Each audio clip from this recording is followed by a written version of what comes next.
The mystery of Zeus, UNR's beloved Swan's death explained.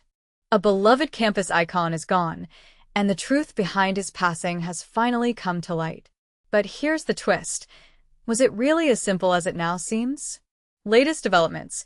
University officials confirm Swan died naturally. Early Monday morning brought clarity and a bit more mystery to the University of Nevada, Reno community. The school announced to the Reno Gazette-Journal that Zeus, the cherished swan who had for years been a familiar sight lounging on the campus lake, died of natural causes.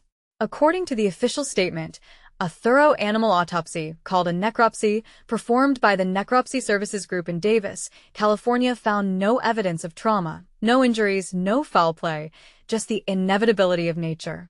UNR's message was clear. Zeus's death in March was peaceful and due to natural causes. But this is where things took a controversial turn. Public curiosity, social media storm, and a veil of secrecy. For more than 4 months, the cause of Zeus's death had been cloaked in mystery.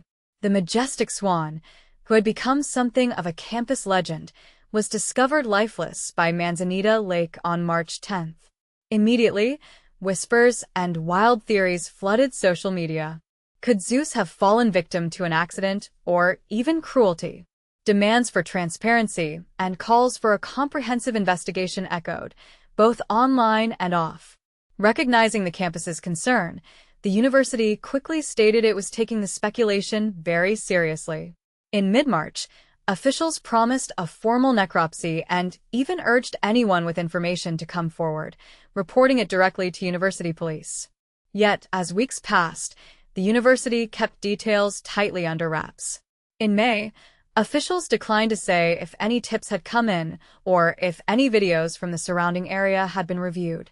Then, in early June, a new request for information was denied. Any records or footage related to the investigation into Zeus's death, they said, were confidential, protected by legal privilege, since the investigation was ongoing.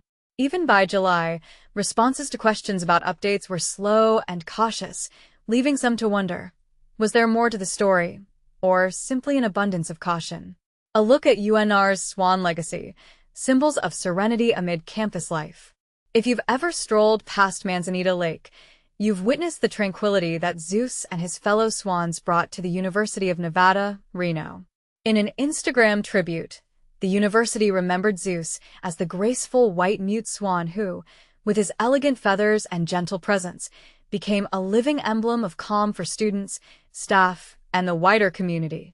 Watching Zeus glide across the still water was a mini-escape, a daily ritual for many, offering a few precious minutes of peace in the bustle of campus life. And this is the part most people miss. The connection between UNR and its swans runs deep. Historical records reveal that swans have graced the university's lakes since at least the 1920s, making them one of the school's most enduring traditions. The campus ground services team handles their care, checking on their well-being year-round and ensuring they have extra food and shelter when the days get cold. Zeus himself had been a campus fixture for decades. After his first mate Olivia passed away, a new companion, Athena, arrived in 2013. Here's another fact worth noting. Mute swans can live impressively long lives. Some individuals reach their 30s, and there's even a documented case from the Netherlands where a swan lived to nearly 40 years. So while Zeus's passing is no doubt a loss, it's also a testament to a life well lived, surrounded by community and care. A story that invites questions and opinions. But now that we have an official answer, is the case truly closed? Or do the months of speculation, secrecy, and investigative caution still leave you wondering if there's more to be uncovered? Is the university's handling of information justified, or did public concern deserve swifter, fuller transparency? We want to hear your thoughts.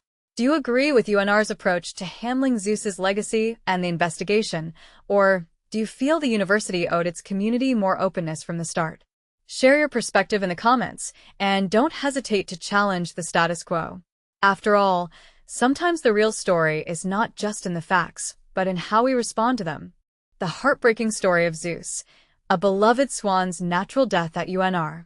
The heartbreaking loss of Zeus, the beloved swan at the University of Nevada, Reno's Manzanita Lake, has finally been clarified, but not without stirring up some controversy.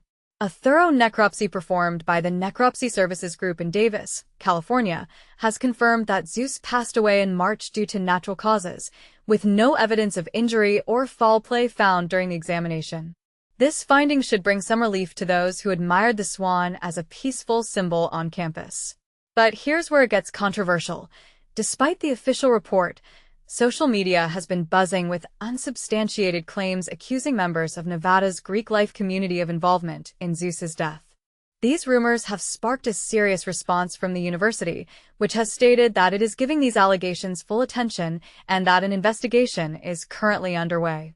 This leaves many wondering, how do such stories gain traction without concrete proof, and what impact does that have on the community's trust? Zeus was far more than just a swan. With his striking white plumage and calm presence, he offered a sense of tranquility and comfort to students, faculty, and visitors to Manzanita Lake. His death marks the loss of a quiet campus icon cherished for years. And this is the part most people miss: the importance of never jumping to conclusions without facts, especially when beloved figures are involved. As the investigation continues, the university and community alike await clarity, but the episode raises bigger questions about how rumors spread and how communities process the loss of familiar creatures. What do you think? Are such social media accusations fair before investigations conclude, or do they do more harm than good? We'd love to hear your thoughts in the comments.